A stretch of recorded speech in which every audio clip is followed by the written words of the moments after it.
Infamous games have always been about really one core thing. It's this origin story that you get to live out. You're an everyday person who gets superpowers and decides if you want to use them for good or evil.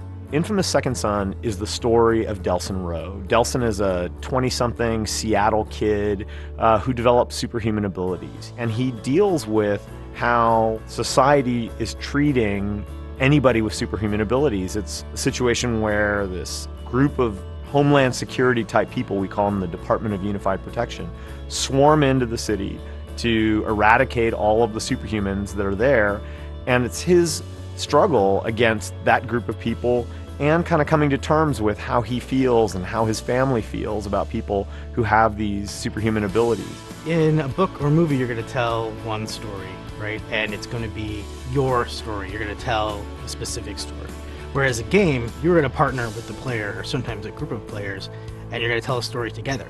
And you're going to tell parts of the story, and they're going to tell parts of the story, and they're much more invested, they're much more engaged with the story that you're telling because they're participating in it. And the controller is the interface that the player uses. So the designer has video, they have audio, they have story and dialogue, they have all these tools for communicating with the player. The player only has one tool for communicating back and engaging in the conversation, and it's the controller. And the PS4 controller is significantly improved from previous controllers. We've always felt like the controller itself and the ability for the user, for the player to express himself to us was the most important place for innovation. A lot of the improvements to the controller are about how it feels. So the sticks feel more responsive, and the triggers feel more comfortable, and the buttons feel crisper. All of those things really improve the quality of the gameplay experience for everyone who plays on the system.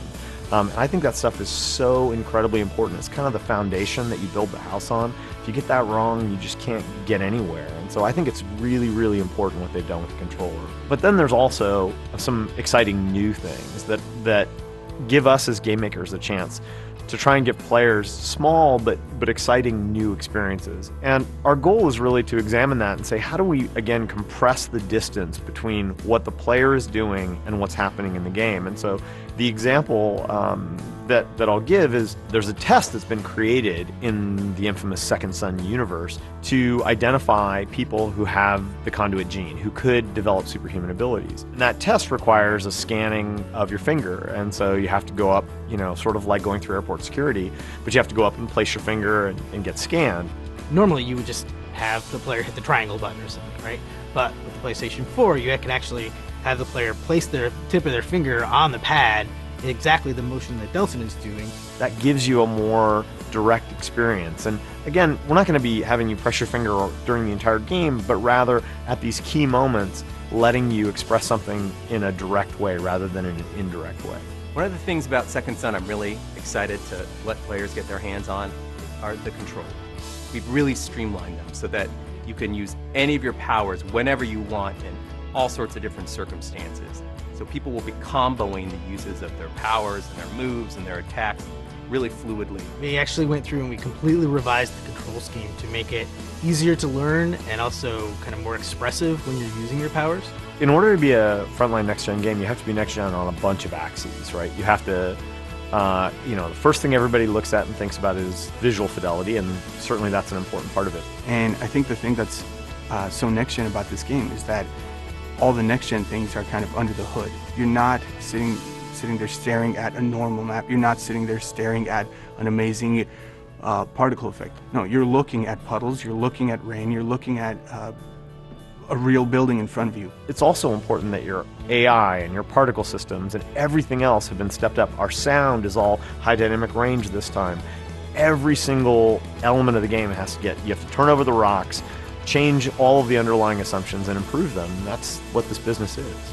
You have to step back and you have to look at it and say, hey, we made all these assumptions about how things should work, how things should be built. You have to rethink how everything works when you jump generations. And that was a great time for us to also rethink the character and the power set, because you already sort of proverbially have all the parts on the floor. It's a great time to think about how you want to put them back together.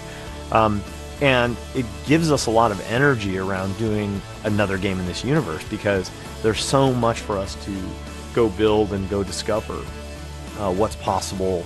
You know, the dreams that we had that were impossible actually become possible. And so it's fun to kind of try and capture some of those moments and bring them into your game.